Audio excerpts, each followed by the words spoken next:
স্বামী বলে বিবি তুমি চলে যেও না, এবার থেকে খাটবো বেশি অভাব হবে না।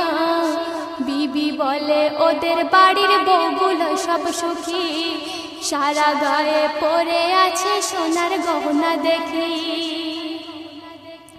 ওদের মতো আমার গায়ে, বিবি বলছে ওদের মতো আমার গায়ে সোনার গহনা নাই রে, থাকবো না এই ঘরে। ও আমার মা বোনেদের বলি রে, শোনো কান ভরে। বিবি এই কথা শুনে স্বামী বিবিকে কি বলছে শুনুন। গরিব আমি খেটে খাই, কোথায় আমি পাবো, কেমন করে সোনার গহনা কিনে তোমার দেব। এই কথা শুনে বিবি খাওয়া দাওয়া ছেড়ে ঝগড়া করে স্বামীর দিকে যাইতে